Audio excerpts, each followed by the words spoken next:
우리 옆 사람하고 한번 인사하십시다. 해피 이스터데이 한번 하십시오.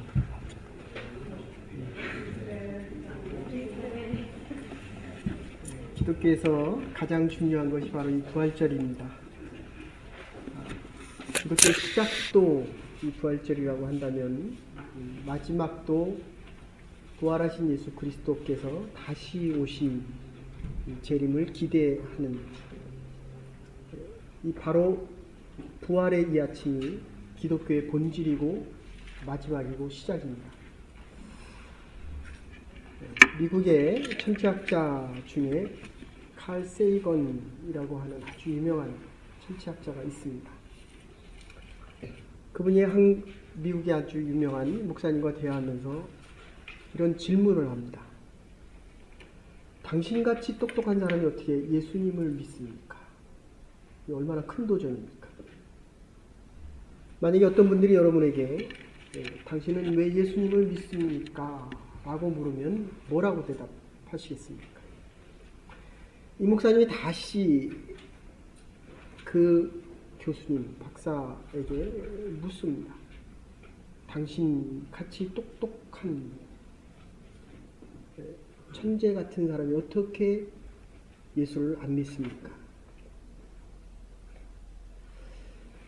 나는, 그 교수님 얘기로는 나는 증거가 없이는 알 수 없기 때문에, 아는 것이 없이는 믿을 수 없기 때문에 기독교를 믿지 않습니다. 이 목사님이 다시 질문을 합니다. 그러면 당신은 사랑을 증명할 수 있습니까? 이 교수님이 아내를 아주 사랑했습니다. 여러분, 사랑을 증명할 수 있습니까? 남편한테 죽을 때까지 사랑을 증명해 보이라고 해도, 아내에게 증명해 보이라고 해도 증명이 되지 않습니다. 너무도 많은 사람들이 이 부활에 대한 사건 때문에 고민하고 갈등합니다. 괴테는 살아가면서 너무 어둡다, 너무 어두워서 나에게 빛을 달라고 이야기합니다. 프랑스의 유혈혁명의 가장 최첨단에 섰던 미라보 역시 이 영생에 대한 것, 예수님께서 부활하셔서 이 영생에 대한 것이 있기 때문에 마약을 하면서 나는 현재 이 괴로움을 스스로 잊어간다. 우리가 잘 아는 철로 역정의 그 저자도 존 버년도 마지막 때 그렇게 얘기합니다. 하나님, 나를 받아 주소서. 내가 이제 하나님의 품에 다시 돌아갑니다. 소크라테스가 철학을 남겼다고 한다면 아리스토텔레스는 과학을 남겼고 예수 그리스도는 바로 이 죽음과 부활을 남기셨습니다. 과연 이 부활이 우리에게 어떠한 의미를 주느냐? 요한복음 11장에 보면 결손 가정, 아버지가 없는 가정에 마리아와 마르다가 있었습니다. 죽었습니다. 천지가 개벽을 해버렸습니다. 천지가 무너졌습니다. 그럴 때 예수님께서 가셔서 이렇게 이야기합니다. 마리아와 마르다에게 네 오라비가 살리라. 현재적인 부활을 이야기합니다. 그런데도 계속 울면서 하는 얘기가, 주님이 마지막 때 종말에는 내 오라비가 살 것을 나는 믿습니다. 현재는 못 믿겠다는 겁니다. 예수님이 오셔서 네 오라비가 지금 살 것이다 라고 하는데도 믿지 못합니다. 이것을 신앙의 사건과 역사적인 사건, 부활의 신앙과 부활의 사건, 이렇게 표현합니다. 제가 이런 질문 많이 합니다. 여기서 지금 파이어 알람이 울렸습니다. 나갈 겁니까? 안 나갈 겁니까? 다 나가야 되잖아요. 근데 반 이상은 안 나갑니다. 제가 정말 수많은 사람들에게 질문을 합니다. 알람이 울리면 나가야 되는데, 제가 이 캐나다 와서 제일 이해가 안 됐던 부분이 제가 하는 말을 믿어준다는 거예요. 한국에서는 천안함이 북한에 폭침됐다라고 해도 그래? 정말 그래? 하고 믿지를 않습니다. 아무리 내가 진실을 얘기해도 거짓이다 라고 이야기합니다. 이 사회는 진실 속에서 출발하고 시작합니다. 이 사건이라고 하는 것, 세월호가 무너졌을 때 470명 정도 선장이 방송합니다. 안전하다. 안전합니다. 움직이지 마십시오. 이 거짓된 말을 듣고 300명이 그냥 물속에서 다 죽어갑니다. 참. 자기는 도망가면서 이 거짓된 말 속에 안전하다. 여러분들 왜 이단이 생기는지 아십니까? 거짓이기 때문에 그걸 듣는 거예요. 우리 안에 이 죄된 거짓이 그걸 맞다고 생각하기 때문에. 부활신앙이라고 하는 것은 예수님께서 AD 33년에 돌아가셨다는 사실은 믿지만 부활 사건은 믿지 않습니다. 역사적인 사건은 믿는데 신앙과 믿음이 있어야 부활하셨다라고 하는 것을 믿을 수 있기 때문입니다. 그래서 부활 신앙과 부활 사건은 아주 다른 이야기라는 것입니다. 우리의 이 이성과 논리는 내가 아는 것, 내가 경험한 것을 넘어선 것은 받아들이려고 하질 않습니다. 어쩌면 신앙조차도 그래요. 기적을 그렇게 바라면서 기도해도 정작 기적이 일어나면 내가 받아들일 수 있는 만큼만 받아들이고 시간이 지나면 우연한 사건이다.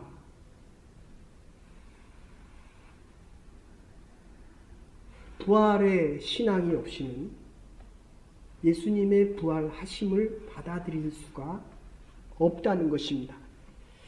그래서 오늘 14절에 보시면 예수인 줄 알지 못합니다. 지금 예수님께서 바로 옆에 서 계신데도 그게 예수님이라는 사실을 모르고 있다는 것입니다. 이유는 마리아의 머릿속에는 다 시체를 보러 왔기 때문입니다. 여러분, 이 기독교의 부활의 사건은 예수님의 죽으심 속에 있는 부활입니다. 십자가의 죽으심이 중요한 이유는 아무리 권력이 있는 자도, 아무리 돈이 많아도, 아무리 명예가 있어도, 또는 내 마음에 아무리 깊은 상처와 아픔이 있어도 죽으면 다 끝나는 것입니다. 빌라도의 그 총독의 자리도, 예수님을 죽이려고 하는 그 마음도, 안나스와 가야바 대제사장, 위선적인 이 종교적인 권력도, 이스라엘 백성처럼 바라는 이스라엘 나라 왕국의 왕권도 예수님이 죽으니까 다 끝나는 겁니다. 저와 여러분들이 이루는 그 많은 일들도, 바라는 욕심도, 상처도 죽으면 끝나는 겁니다. 이 죽음, 십자가의 죽음 위에 세워지는 것이 부활의 사건입니다. 반드시 이 부활은 죽음 위에서 세워지는 것입니다. 그래서 모든 잘못들이 이 죽음 안에서 다 끝나야 됩니다. 창조가 아무것도 없는 것에서의 창조라고 한다면 부활 사건은 바로 이 십자가 위에 세워지는 새로운 창조입니다. 여러분들이 오늘 이 자리에 예배 드리면서 예수 그리스도의 부활의 사건이 아니라 부활 신앙으로 예수 그리스도의 부활을 믿음으로 고백하면 여러분이 이전에 가졌던 모든 상처와 아픔은 이곳에서 다 끝나야 됩니다. 이제 2015년을 여러분의 자랑과 여러분이 이루어 놓은 것 속에서 살아가는 것이 아닙니다. 아픔과 상처 속에서 살아가는 것 또한 아닙니다. 셰익스피어가 불행을 고치는 약이 있다면 그것은 소망이다. 괴테가 인생은 부활하신 예수 그리스도를 만나기까지는 아무리 화려한 성공을 이루어도 그것은 나그네의 인생이다 라고 이야기합니다. 여러분, 왜 행복하지 않습니까? 왜 우리의 인생에 기쁨이 없습니까? 왜 우리가 소망을 바라보고 나갈 수가 없습니까? 조지 워싱턴이 하원 의원 선거와 그리고 주의회 선거에서 실패를 했을 때에 자살을 하려고 합니다. 사람들이 걱정합니다. 그럴 때 그에게 깨달아진 게, 내가 이제까지 온 것이 어머니가 너무 가난해서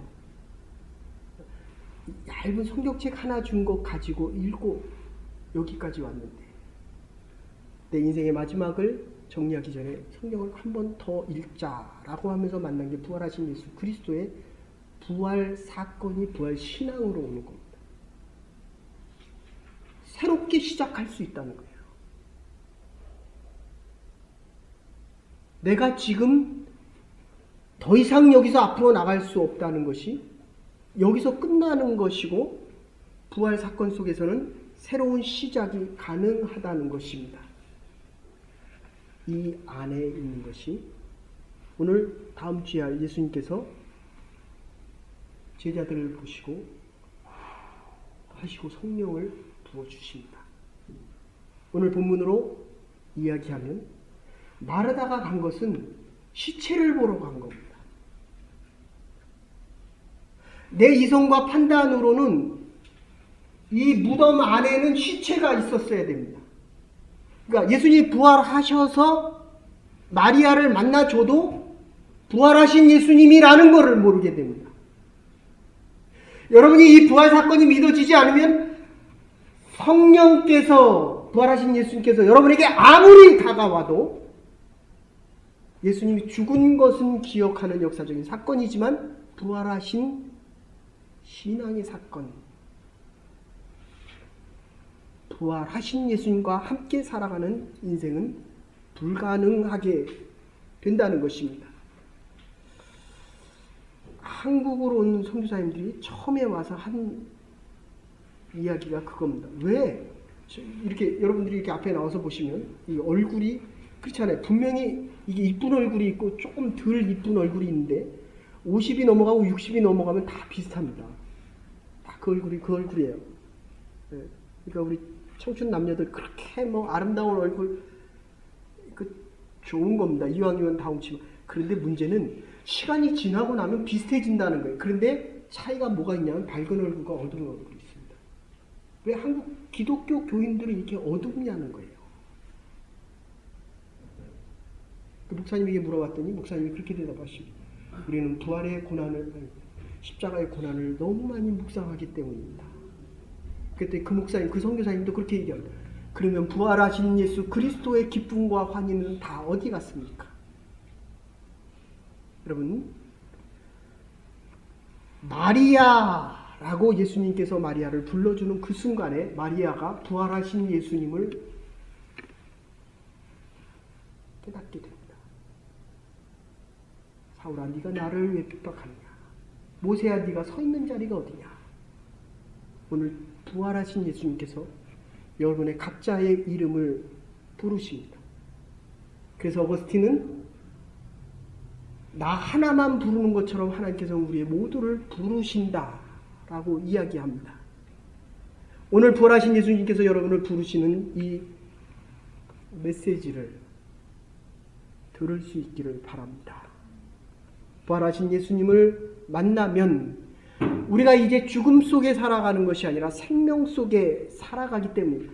마리아가 잘못된 소원을 가지고 무덤에 왔지만 순전한 마음으로 이 막달라 마리아는 우리가 앞에서 한 대로 이 머리로 예수님의 발을 씻기던 자입니다. 귀신 들렸던 자예요. 사랑을 많이 받은 자가 아무도 안 오는데 지금 오잖아요.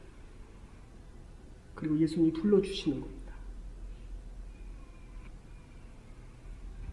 예수님께서 우리를 불러주실 때 이 불가능한 사건이 가능의 사건으로 바뀝니다. 이게 부활의 신비입니다. 이 땅에서 살지만 땅과 함께 부활의 생명 속에서 보이지 않는 영적인 세계를 볼 수 있는 것. 이게 부활의 신비로움입니다. 우리가 불가능하다고 생각했던 것이 이제 새롭게 가능한 사건으로 변화되어지게 됩니다. 지금 마리아가 뭐라고 얘기합니까? 내가 부활하신 예수 그리스도를 만났다. 가서 전하라는 겁니다. 여러분들, 이 제자들이 마가의 다락방에서 벌벌 떨고 있었습니다. 로마 군병들이 와서 자기를 잡아갈까봐. 그런데 그들에게 가서 예수님께서 부활하셨다는 것을 다시 전하라는 겁니다. 예수님께서는 부활되신 것이 아니라 부활하신 것입니다. 세상의 권력은 날아가는 새도 떨어뜨립니다. 김정은이가 날아가는 권력으로 자기의 공호부를 죽입니다. 근데 다시 살리지는 못하잖아요. 이 부활의 영광은 2000년에 밴쿠버에서 김연아 선수가 거의 228.56으로 금메달을 받을 때 시상식에서 눈물을 흘리니까 우리도 같이 흘리잖아요. 내가 금메달 딴 것 같잖아요. 부활하신 예수님께서 왔다라고 하는 그 얘기를 듣는 그 순간에 제자들이 담대함이 생깁니다. 없었던 믿음이 새로워집니다. 나가서 전하기 시작합니다. 내가 부활한 예수를 보았노라. 예수님께서 사망 권세를 이기고 부활하셨노라. 불가능했던 믿음이 가능한 믿음으로 바뀌기 시작합니다. 두려워했던 우리의 마음이 기쁨과 환희 속에 세상을 향해 달려나가기 시작합니다. 하나님의 교회와 여러분의 가정과 여러분의 자녀들이 부활하신 예수 그리스도의 생명 속에서 이 세상만 살아가는 것이 아니라 하나님께서 약속하신 새로운 세계 속에서 부활의 생명 속에 이 땅을 통치하며 하나님 나라 백성으로 영광스럽게 생명 있는 인생을 살아갈 수 있는 저와 여러분과 하나님의 교회와 여러분의 자녀들이 될 수 있기를 주의 이름으로 축원합니다. 기도하십시다. 하나님, 이 부활의 아침에 우리에게 생명 주심 감사합니다. 나가 전하는 하나님의 백성들 되게 하시고 내가 부활하신 예수 그리스도를 보았노라. 영광된 외침과 선포가 우리의 남은 날들과 가정 위에 우리의 자녀들에게 늘 함께 할 수 있도록 은혜와 축복 내려 주시옵소서. 감사드리옵고 예수님의 이름으로 기도 올리옵나이다.